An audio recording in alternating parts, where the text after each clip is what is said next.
welcome back to my channel. My name is Maggie. Today I'm going to be sharing my February recap, my budget recap. So I've already closed out my February month-end budget, and I'm going to share with you some numbers. We have some savings trackers to update, so lots of fun things. So the first thing that I'm going to cover here is my paycheck report. So what I do every month is I just write down the date, if it's active or passive. So did I have to work for this money, or was it passive income to me? The dollar amount, and then a little description. So quickly looking through here, most of my money came from my salary. I'm paid twice a month as a salaried employee, and I'm a month ahead. So both of these checks were actually from January, and I use them in February. My February checks I use in March. It just helps me quite a bit with my budgeting to have all of the money there for the month on the first day. I previously worked a job where I was paid once a month, so it kind of forced you to do it that way. And since I've switched jobs, I just haven't really adjusted. I like how it works that way. And then I have a few different passive income sources here. So the first one, Capital One interest, just shy of $2. I use Capital One for my different sinking funds and savings funds, and I do earn interest every month. I earn $19 in cash back for my Discover credit card. They have a 5% quarterly category, and right now it's groceries, so that's very easy. When I go to the grocery store on Mondays, I just use my Discover card instead of my Capital One, and I get 5% cash back. I got $89 back from my state tax refund, which I wasn't expecting that at all, so that was kind of a nice bonus. Betterment, 29 cents. This is for my taxable brokerage account as well as my Roth IRA. And then my boyfriend and I do split some costs. I do all the grocery shopping, but we split it. We also share subscriptions. I'll show you that breakdown here in a minute. So this month was $5.95 that he owed me. And then I also had $20.69 for my Capital One cashback credit card. That's the credit card I use for most items if it's not in that Discover category. So overall, my total income for the month was $5,107.59. 14.21% of it was passive, and 85.79% of it was active. So that is kind of the background, so that when I flip this over and we actually look at the budget, it makes more sense on why I have differences. So this column here is the budgeted column. We did a video together going through that. So now I'm using the actual and the percentage column to see how my month went. So for the first section, the expense section, I have a lot of check marks. That just means that's exactly the same. So a lot of these bills, I know exactly what they're going to be. It's not a guessing game. Subscriptions were up a little bit this month. We did decide, we do like to watch operas, and there's the Met on Demand, but it's $14.99 and we don't watch it every month. So what I've done is I've just canceled the recurring subscription. When we want to watch one, we'll sign up, watch it, maybe two, and then I always cancel. So that was something that came up. And then anything in parentheses is kind of the breakdown of my boyfriend's money that he owed me. So we split the subscriptions. Groceries, way over budget. If you look, I budgeted $450 and I was really at $742. Honestly, this month I just felt the need to restock my pantry. I'd kind of been putting it off, and then I was like, you know what, that's enough. You just have to get back to basics. I'd let all of my bulk stuff that I had go. So, and I've been using it, but it was just getting empty and I wasn't replacing it. So I spent quite a bit extra this month. Not all of this was just extra, just the price of food is also increasing. So I'm just going to be kind of watching it. I feel like February is kind of a weird month. March, I shouldn't really have to bulk up on anything. So we'll see how the prices really impact me. Gas, a little bit higher than I budgeted. We did drive down to the Twin Cities area. We had a little staycation. My boyfriend had a meeting to go to there, and I just kind of tagged along and took the day off. So we drove down to the city and back, and since it was for his work reimbursed my gas. So that was the $49 there. And then spending, I usually budget $500, over a little bit. I did have to order something. Oh, it was a watch case for him. His old watch case broke. So that's the 18, but yeah, the rest in here, we were just out a little bit more. We had a few different birthdays to attend, so it just, I don't know. it is what it is. I'm not coming up with excuses today. So overall though, even though that these numbers are higher, my total percentage for expenses was 61.55%. So only 61.5% of all my money actually went to those items. And that's kind of the thing that makes me proud, of course, but it also makes me realize like, okay, I was over budget, but it's okay because I'm still, on the grand scheme of things, if you zoom out, doing really well up here. Let's move down to funds. So these are the different like savings things that I'm doing and sinking funds. So anything in green means that I saved a little bit more than what I had planned. Most of this was just some change from that interest that I earned. Home, we did also like I was saying with the pantry, like we were out of batteries. And so I just bought like every battery we use in the house and like random stuff like that, trash bags, aluminum foil. So yeah, that's again inflated, but I know exactly what happened and it's not that big of a deal.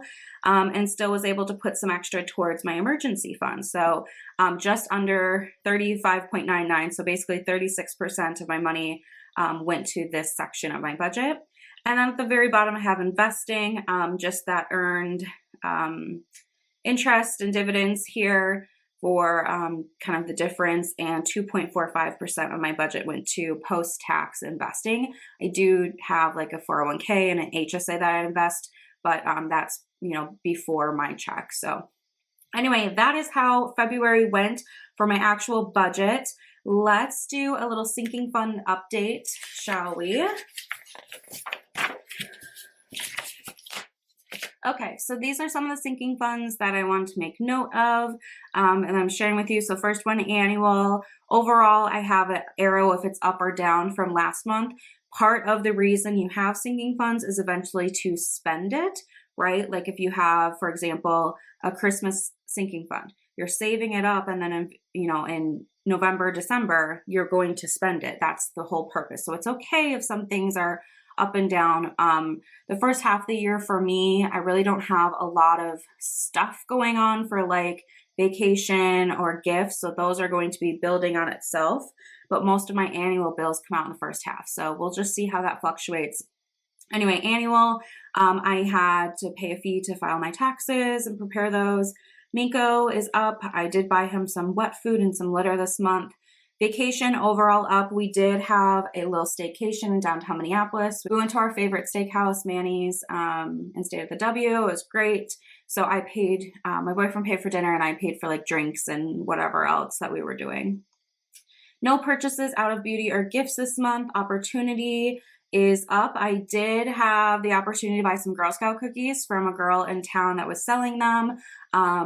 So that was great. And I used the opportunity fund because the whole point of this is to say yes to opportunities for fundraising or to help the different clubs and kids and all that. So I did buy some Girl Scout cookies.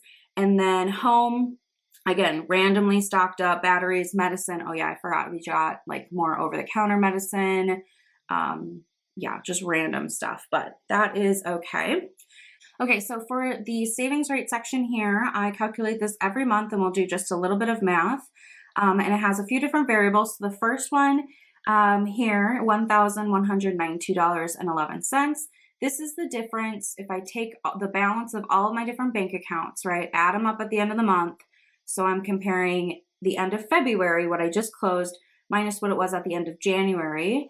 And I have $1,192 more in those accounts. So that's a positive number. Sometimes, again, that can be negative depending if I'm like, have a big purchase for my sinking funds. But this month it was positive.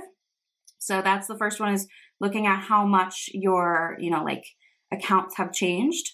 Next is investing, and I have the different types of investing I do, or the different accounts, I should say. I have what I contributed and what I earned. So in total, $613.34. This does include the the 401k and the HSA. And then the mortgage principal. So this is how much I paid towards my actual principal, the balance of my mortgage this month. I do pay a little bit extra every month, and we'll talk about that in a minute. But this is a variable that can change. Some people think that you should include this in your savings rate. Some think that you shouldn't.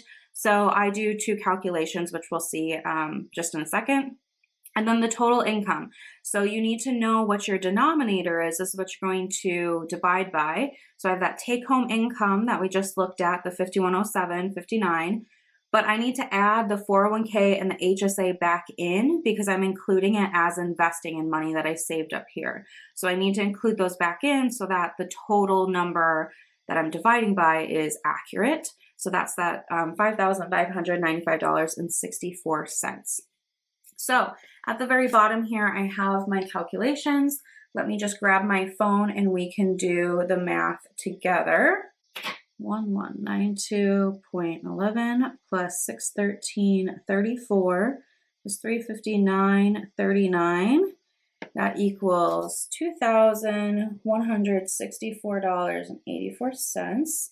So I'm going to divide it by 5595.64. Multiply by 100. So 38.68% is what I saved if we include that mortgage principal. So what I'm going to do now is just do that math again, but not include the yellow, not include the mortgage principal. So we can see what the difference is here. That's 1805.45.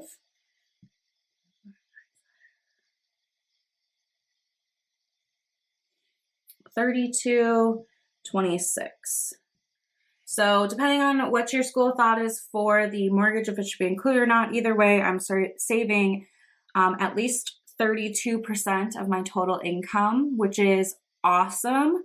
You know, it's great to see that number. When I was paying off my credit card debt, this number was like, 2%, 3%, negative percent. So it's really, really encouraging to see that these numbers are growing. Okay, so now we're going to do some tracker coloring. So let me get my highlighters here. Pink first. Okay, so this document here is my retirement savings tracker. So I have the goal to save 15% of my gross salary, like to actually contribute 15%, which would be $11,250 this year. So what I've done is split up the whole year into different boxes. For February, I have documented what I've contributed. My total for February, $587.50. So far this year, $1,175. So I have just over 10 grand to go. So what we're going to do here is I'm just going to color in on the tracker down below my progress. So that'd be from here to here.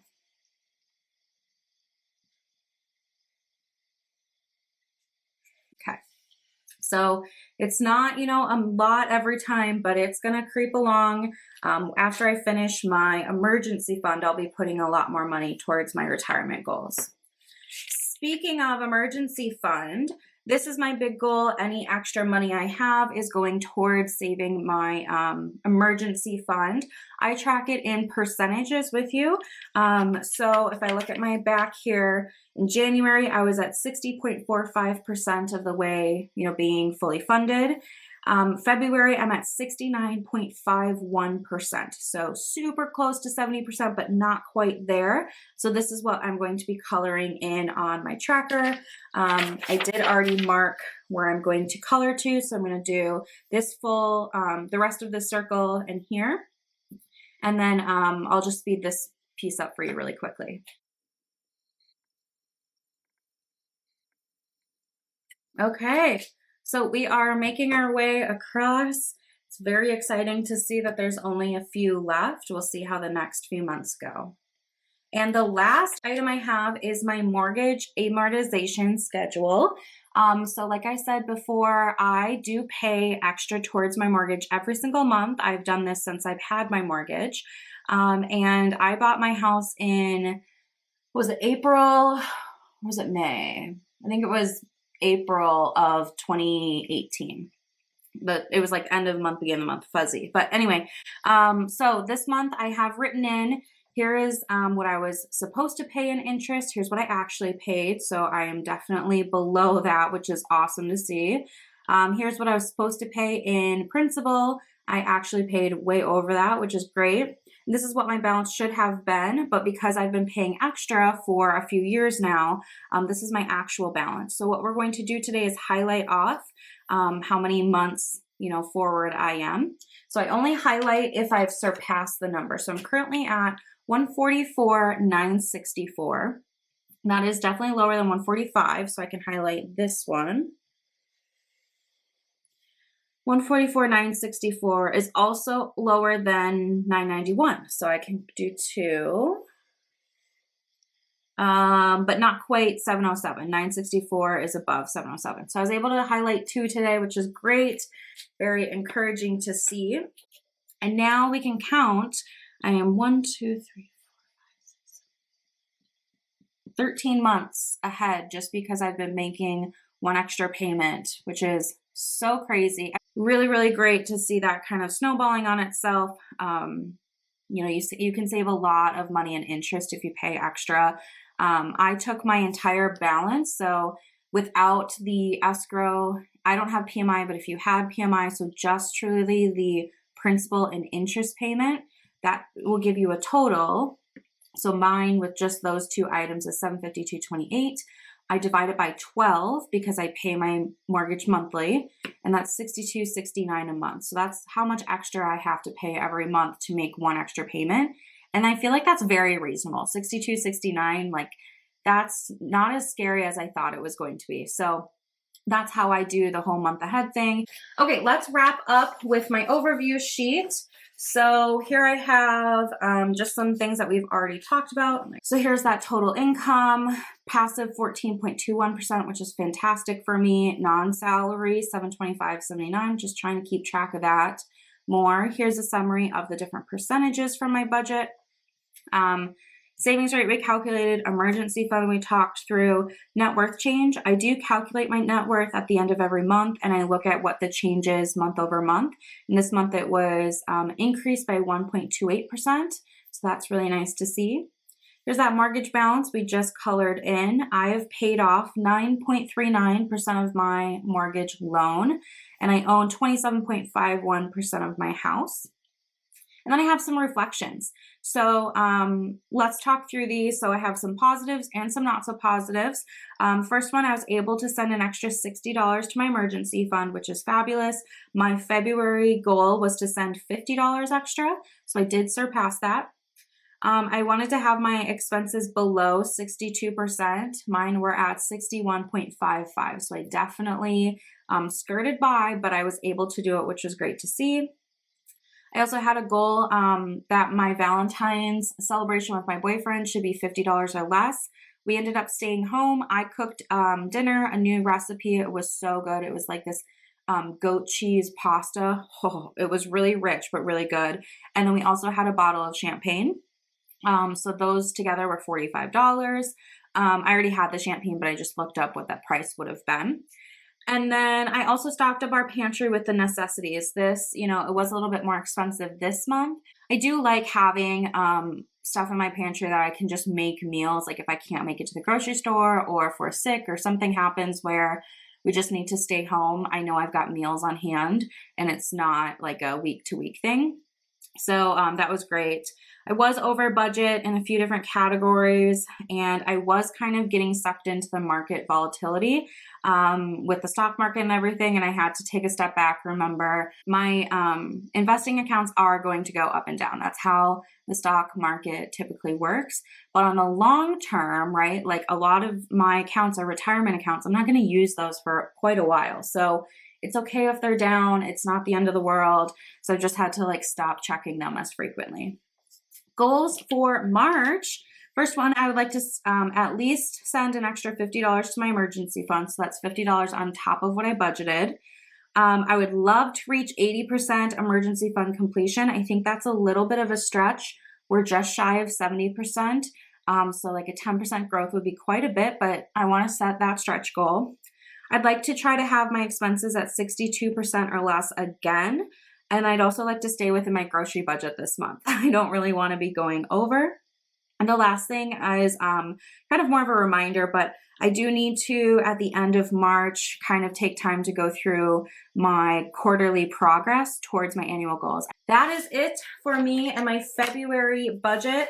It is officially closed. We are done with it. I hope February went well for you. Let me know in the comment section, maybe a high and low of February's financial month for you.